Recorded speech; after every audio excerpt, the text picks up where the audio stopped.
AI 發展嘅速度就好似火箭一樣，每年都有新嘅突破。Agentic AI has turned an inflection point, and it literally happened in the last couple, 2-3 months. As super smart robots that can read a lot of books really fast.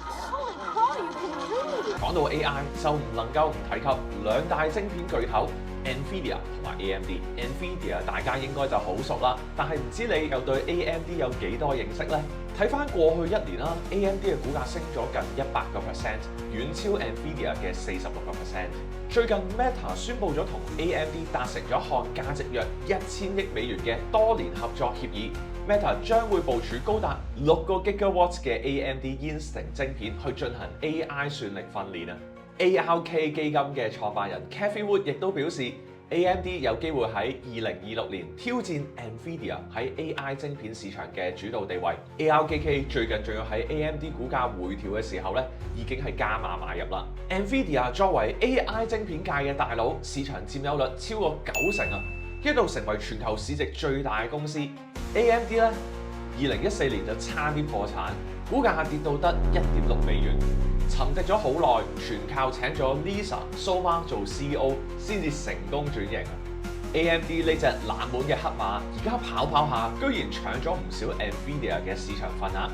力爭喺2027年嘅時候 ，market share 由原先嘅單位數升到上15至到20%。難怪 NVIDIA 嘅 CEO 黃仁勳講過 ，AMD 證明咗韌性係非常之重要嘅，逆轉唔係一個夢嚟嘅。今集我哋就一齊探討下，究竟 AMD 係點樣逆轉呢一個破產嘅命運，成功跑出啦？同 NVIDIA 相比 ，AMD 又有啲咩唔同嘅優勢呢？邊個將會係真正嘅 AI 晶片之王？記得睇到去最後啦！如果你係第一次睇我嘅頻道，大家好，我係北興，我曾經喺投資銀行工作，亦都試過喺19歲因為亂炒倫敦金而輸咗6位數字嘅積蓄。呢個慘痛經歷令到我明白正確理財嘅重要性啊！我相信 Investing is a lifestyle， 希望透過生活化嘅經歷分享金融經濟嘅知識。如果你都想建立自主嘅人生，歡迎 Like and Subscribe， 咁樣就唔會錯過最新嘅影片啦。一齊以簡單易明嘅方式去學投資。喺繼續分享之前，先做翻個免責聲明啦。以下分享嘅任何內容同埋資料都只係教學之用，並唔構成任何形式嘅投資建議或者係推薦。投資涉及風險，記得要運用獨立嘅思考能力去做投資決定啦。雖然今日 NVIDIA 係 AI 晶片嘅王者，但係原來 AMD 仲早過 NVIDIA 成24年起家。喺1969年嘅時候咧，已經有 AMD 呢間公司去創立咗出嚟㗎啦。原來兩位嘅 CEO 仲要係遠房親戚嘅關係啊！咁係咪兩個人細個就一齊去發呢個科技嘅夢呢？ We were really distant, so we didn't grow up together. You know, we actually met at an industry event. So it wasn't until we were well into our careers. So no family dinners. Just to put the rumor to rest. 第一，究竟 AMD 係點樣逆轉破產嘅命運，成功跑出？咁就要先分享少少歷史啦。AMD 一開始咧係做 CPU 嘅，相反 NVIDIA 就專注咗喺圖形處理器 GPU。你可以幻想 CPU 就好似一把瑞士軍刀，有唔同嘅用途，係運算裝置嘅大腦，負責處理信號，喺記憶體裏邊去拎咗一啲嘅指令，然之後去執行任務咯。而 GPU 咧就好似個手術刀咁樣，有特定嘅功能，專門咧去處理一啲3D 圖像建構、AI 模型訓練等等。當時 AMD 咧就想做好 CPU 同 Intel 去競爭，同時咧又想搞埋 GPU 去分一杯羹。於是咧就喺2006年孤注一擲，用貴價收購咗專做 GPU 晶片嘅 ATI 呢間公司啦，令到咧 AMD 增加咗唔少嘅債務喎。但係點知兩邊都鬥輸咗，開始就出現咗一個業務嘅危機。嗱，睇翻當時 AMD 同埋 Intel 咧都有自己嘅晶片廠嘅，嗰個研發成本好高，成日都會出現一啲 QC 嘅問題。咁如果晶片嘅質素唔好咧，就要掉咗佢啦。同時咧，仲要面對龐大嘅債務啦，雪上加霜。喺2008年金融風暴嘅時候 ，PC 機嘅需求下跌，導致咧連續7年錄得虧損啊。最後 AMD 仲要賣 Office 嚟籌錢啊。咁就有華爾街嘅分析師建議 AMD 佢去賣盤啦。當時股價跌到最低咧，都係得翻1.6美元咋，瀕臨破產嘅邊緣啊！真正嘅轉捩點發生喺2014年。Lisa Su 接任咗 CEO 之後，好多人咧就叫 Lisa 做蘇媽啦。表面咧就好似個慈母咁嘅樣，但係咧實質其實蘇媽係一個好果斷思考、好能幹嘅人嚟嘅。嗱，當 AMD 去到冇得再錯嘅地步咧，蘇媽就決定採取縮戰線、保核心嘅策略，集中資金同埋人力喺兩塊業務，分別就係遊戲同埋數據中心啦。嗱，AMD 要止血咧，第一步要有穩定嘅現金流先。蘇媽決定加碼投資半客製化嘅晶片業務，由單純嘅 PC 伺服器 CPU 供應商轉型成為結合 CPU 同埋 GPU 嘅晶片設計商。當 PlayStation 準備緊 PS4、Xbox 又準備要出 Xbox One， 佢咧就親自飛咗去日本傾生意喎，成功咁樣為到 AMD 開闢新嘅收入來源，同時咧累積咗寶貴嘅晶片設計經驗啊！有穩定嘅現金流之後咧，AMD 就開始研發 CPU chiplet 技術，背後嘅原理咧，其實就係化整為零嘅積木設計啊！即係點樣？其實就好似香港嘅嗰啲簡約公屋咁樣，可以咧一格一格咁樣砌上去。咁起錯咗咯，只需要換一細格啫，唔需要成棟樓報銷嘅。因為以前嘅傳統咧係做一體成型嘅大晶片啦，咁每款晶片例如係16核、32核、56核都會有唔同嘅設計嘅。只要成個製造過程有一個位出咗少少嘅錯處咧，成塊晶片就要報廢啦。咁所以個成本係好高，所以蘇媽就喺度諗啦，點樣可以減少個浪費同埋增加個效率呢？咁不如就拆件製造啦，再設計埋 Infinity Fabric 嘅技術，就好似一個神奇膠水咁樣，將呢啲嘅小晶片去黐實佢，提升成個設計嘅靈活性啊！當 Intel 仲好辛苦咁樣做緊一體化晶片，對於 AMD 嚟講啊，只不過係放多幾塊唔同嘅 chiplet， 成件事即刻簡單咗好多。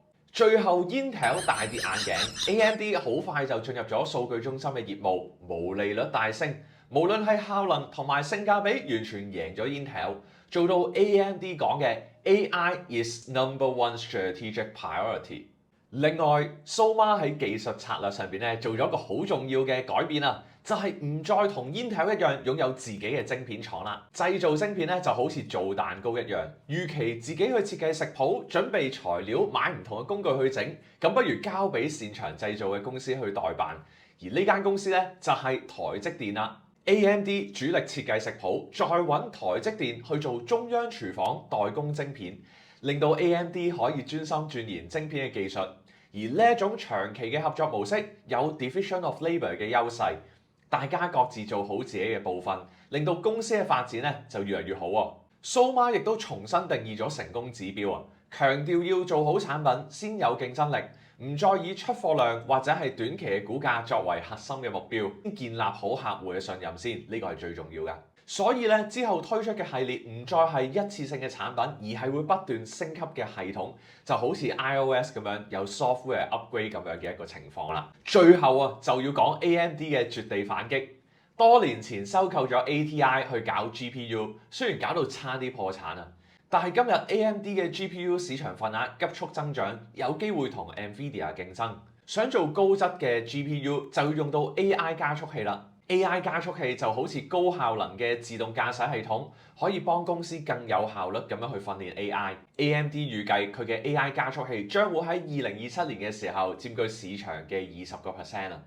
而數據中心嘅營收更加有機會由2025年嘅166億美元上升去到 over $1 trillion overall market as we get through 2030。做到平均每年41% 嘅增長。近年 AMD 推出咗被譽為怪獸級嘅 APU MI300 處理器。APU MI300 嘅獨特之處咧，就係結合咗 CPU 同埋 GPU， 傳輸能力高，同時價錢咧亦都係比 NVIDIA 平嘅。咁所以一推出之後咧，喺2024年嘅第二個季度，銷售額已經超過10億美元啦。最近一代嘅 MI400 系列亦都出台咗啦。而 Meta 宣布同 AMD 達成合作協議，就係購買 MI450 系列嘅 AI 晶片。第二，如果同 NVIDIA 比，咁 AMD 有啲咩嘅優勢呢？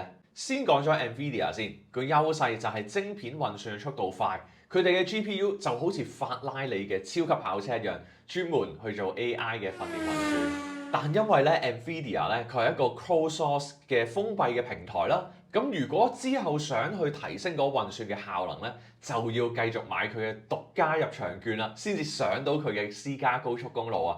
咁即係話所有嘢都要買佢嘅產品同埋服務，中途你想慳錢轉其他嘅商家咧，都係冇得揀嘅。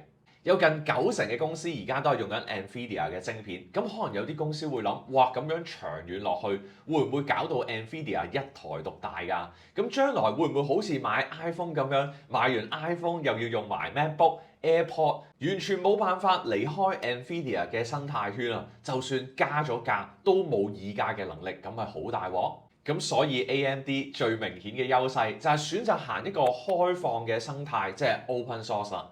就好似 Android 機咁樣啊，無論你係 LG、Samsung、小米，唔同嘅品牌都通用嘅。咁而家 Meta、XAI、Oracle、OpenAI 都成為咗 AMD 嘅客戶啦，開始用緊 AMD 嘅晶片。咁 AMD 晶片嘅表現其實都唔輸蝕嘅。例如 Instinct MI325X AI 加速器喺某啲嘅測試場景裏邊，比 NVIDIA 仲要快近2倍，成本更加低，有強勁嘅性價比優勢啊！最後 NVIDIA 同埋 AMD 邊個先係真正嘅 AI 晶片之王呢？雖然 AI 行業競爭好激烈，但係其實個發展空間都好大嘅。就好似 smartphone 嘅世界裏邊都有 Android 同埋 iOS 呢兩個唔同嘅系統，兩者都可以回應到市場對於科技唔同取向嘅需求。嗱，如果真係要我揀 NVIDIA 或者係 AMD，咁其實我都認同 Cathie Wood 嘅睇法。覺得而家市場確實係比較有理由去關注 AMD 而唔係 NVIDIA 嘅。個原因唔係 NVIDIA 唔好喎，而係因為佢已經太好啦，好到市場咧幾乎將呢個完美嘅增長咧 price in 咗喺而家嘅股價裏邊。當一間公司被定價為幾乎冇可以失誤嘅空間咧，咁如果你想再大幅超越個預期，就會變得非常之困難啦。調翻轉啦 ，AMD 而家仲係處於一個成長曲線向上爬嘅階段，市場對於佢嘅預期係未完全封頂㗎，咁因此會產生一啲嘅想像空間。可能你會問點解市場會咁樣運作呢？咁因為咧股價咧從來都唔係睇現在，而係睇將來。市場定價咧係講緊未來幾年嘅成長會係有幾多，而唔係今日賺緊幾多錢啦。所以真正推動股價嘅咧係間公司嘅業績可唔可以超越原本嘅預期呢？如果 NVIDIA 已經被假設咗未來幾年會繼續高速成長，咁佢之後咧就必須要交出更加誇張嘅成績，股價先至可以繼續向上啦。只要個成長率稍為放緩啦，其實個估值咧就會被壓縮。我哋再睇下技術面嘅分析啦 ，Relative Strength 簡稱 RS 啦，就係代表緊股價嘅相對動能。如果 AMD 嘅 RS 喺90以上，而 NVIDIA 已經跌到落80頭咧，咁就代表資金嘅動能正喺度轉移啦。當 RS 變弱嘅時候咧，唔一定代表緊間公司嘅基本面有所轉變啊，反而咧係顯示出市場開始由龍頭嘅確定性轉向第2名嘅成長加速。嗱，通常一波行情咧都係喺第一波裏邊去買龍頭嘅公司啦，而第2波咧就去買一啲叫做預期差、有機會高速成長嘅公司。所以成件事嘅核心咧並唔係邊間公司比較勁，而係咧未來2至3年邊間公司嘅成長加速度會更加大。如果你想學習更多咧，歡迎按以下嘅連結報名免費網課，到時我會更加詳細咁分享我嘅投資藍圖，點樣透過 QTS 動能交易配合 QRS 中長線資產配置，做好進攻同埋防守，去建立屬於自己穿越牛熊嘅投資系統啊！嗱，你又會支持 NVIDIA 定係 AMD 呢？歡迎留言分享你嘅諗法啦！如果你中意呢條片，記得 like and subscribe。Investing is a lifestyle，我哋下次見啦，拜拜。